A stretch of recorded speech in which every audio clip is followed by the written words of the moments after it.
OU Osmania varsity ఈ పేరు పలకగానే వినగానే ఠక్కున గుర్తుకొచ్చేది ఉద్యమం, స్టూడెంట్స్ తెగింపు, ఆత్మగౌరవం, అణచివేతపై ప్రశ్నించే గొంతులు. ఇది ఏడాది క్రితం వరకు. ఇప్పుడు చాలా మారింది, మార్పు వచ్చేసింది. అప్పట్లోని ఆవేశం, కసిని ఇప్పుడు పుస్తకాలపై చూపిస్తున్నారు. చెట్టుకొకరు పుట్టుకొకరుగా కుస్తీలు పడుతున్నారు.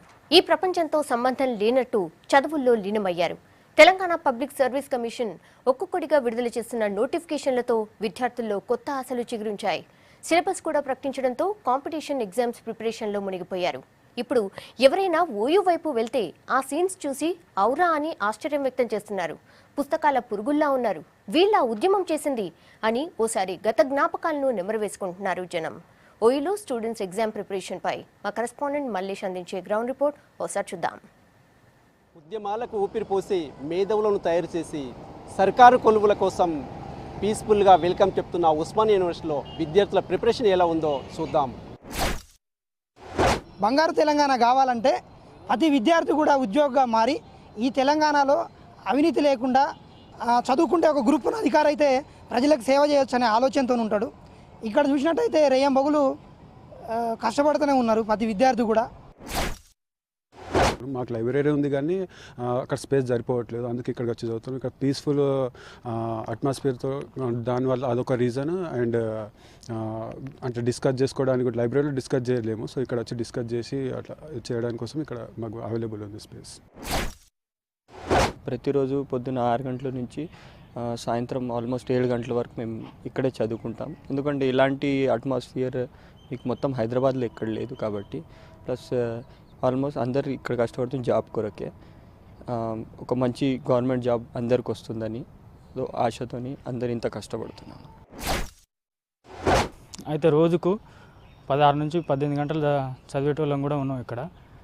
ఎటువంటి పరిస్థితుల్లో కూడా మేము ఇంటికా నుంచి కొన్ని ఒడిదుడుకులు ఎదుర్కొంటూ కూడా చదువుతున్నాం. ఇక్కడ ఫ్రెండ్స్ వస్తారని డౌట్స్ క్లారిఫై అవుతామని ఇక్కడికి వచ్చి చదువుతున్నాం అనమాట. మార్నింగ్ 8కి వచ్చి ఈవినింగ్ 7 వరకు ఇక్కడ ఉంటాం. ఈ తెలంగాణ ప్రభుత్వం వచ్చినటువంటి నేపథ్యంలో ఈ ఉద్యోగాలు వస్తాయనే ఆశతోటి మేము 2 సంవత్సరాల నుంచి మేము ఈ ఉస్మానియా ఆవరణంలో మేము ఇక్కడ ఈ ప్రశాంతమైనటువంటి వాతావరణంలో మేము సిలబస్ ప్రిపేర్ అవుతున్నాము. కానీ ఇటీవలి కాలంలో అంటే ఇటీవలి రోజులలో ప్రభుత్వం విడుదల చేసినటువంటి నోటిఫికేషన్ల నేపథ్యంలో ఈ ఒక 15 డేస్ బ్యాక్ కూడా తెలంగాణ పబ్లిక్ సర్వీస్ కమిషన్ వాళ్ళు ఈ సిలబస్ను అనే దాన్ని రిలీజ్ చేశారు. కాకపోతే మేము ఈ 2 సంవత్సరాల నుంచి ప్రిపేర్ అయిన దానికంటే కొద్దిగా తేడా అనేది ఉన్న సిలబస్. మేబీ 10 డేస్ వరకు కూడా ఈ టీఎస్పీఎస్సి వాళ్ళు రిలీజ్ చేసినటువంటి సిలబస్ గ్యాదరింగ్లోనే పనిలో ఉండడం జరుగుతుంది. ఒక హాఫ్ డే మొత్తం దానికే పోతుంది డైలీ, కానీ ఇంకొక హాఫ్ డే మాత్రం మిగతా మేము సిలబస్ అనేది ఉన్న సిలబస్ని చదువుకుంటున్నాం. ఈ యూనివర్సిటీ లైబ్రరీ చాలా పురాతనమైంది. మన ఆసియాలోనే ఉస్మానియా యూనివర్సిటీ చాలా పెద్దది. ఈ లైబ్రరీని మేము మా ఉస్మానియా యూనివర్సిటీ విద్యార్థుల ఉపయోగం కోసం ఉదయం 9 నుంచి రాత్రి 12 వరకు తెరిచి ఉంచుతున్నాం. ఎట్ ఏ టైము మా దగ్గర సుమారుగా 1200 మంది విద్యార్థులు కూర్చోవచ్చు. నోటిఫికేషన్లు రావడం మొదలైంది. దానిలో భాగంగా విద్యార్థులు మాకు ఉదయమే లైబ్రరీ తీయంగానే లైబ్రరీ మొత్తం నిండిపోతూ ఉంటుంది. కుర్చీలకు ఇంచుమించు చాలా పోటీ ఉంది మా దగ్గర.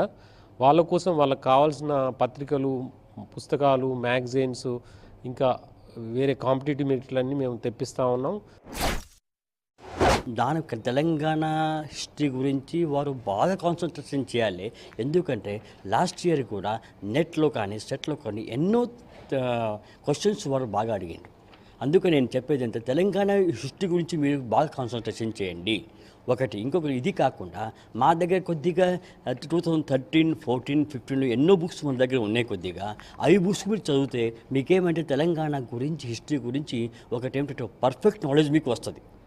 ఏంటి మా లైబ్రరీకి వచ్చి పాత తెలంగాణ హిస్టరీ బుక్స్ చదువుకుంటూ మళ్ళీ తెలంగాణ మీద కొద్ది మ్యాగజైన్స్ కూడా కొద్దిగా మీరు చూసుకుంటూ అంటే ఈ సబ్జెక్ట్ మీద మీరు త్వరగా కావాలి.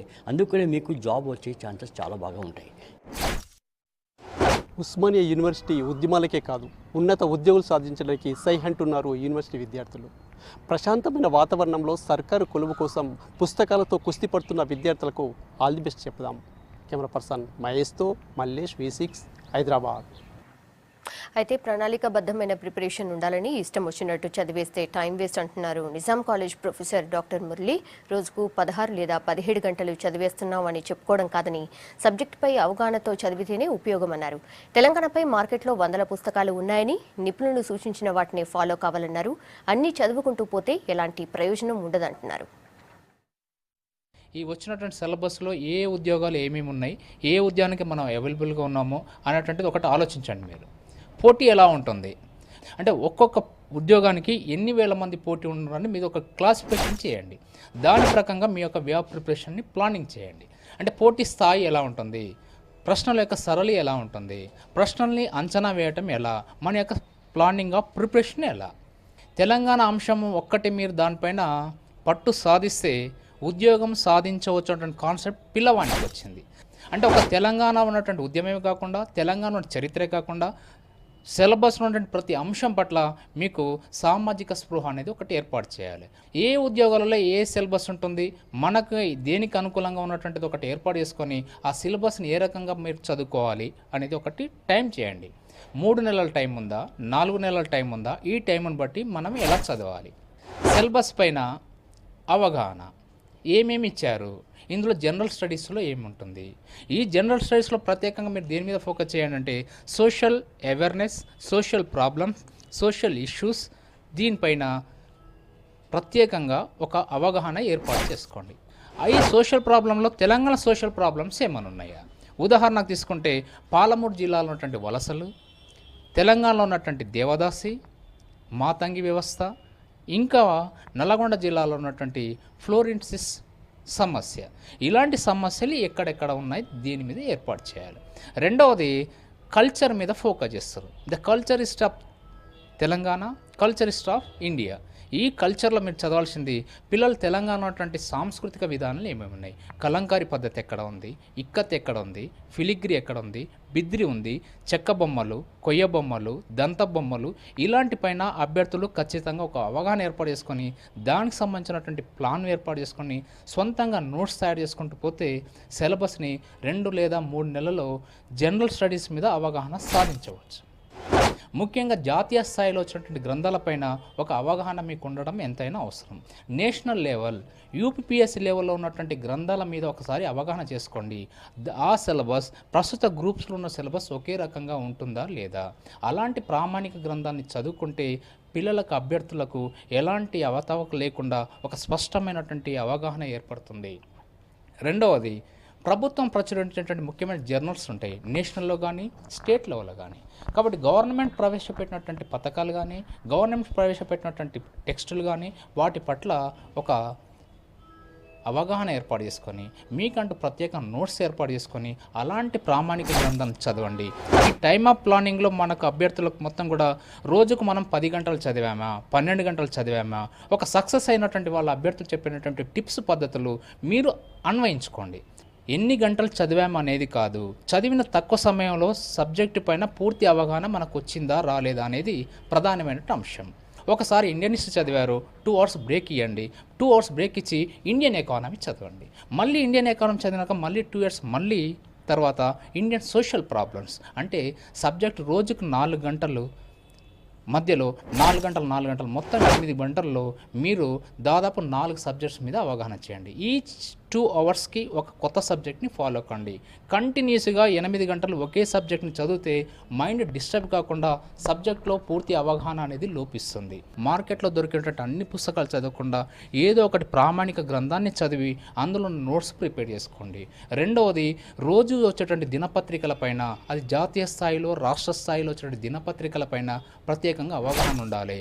Personality test, reading habit, knowledge test, ఈ 3 అంశాలు ప్రతి అభ్యర్థుల్లో ఉండాలి.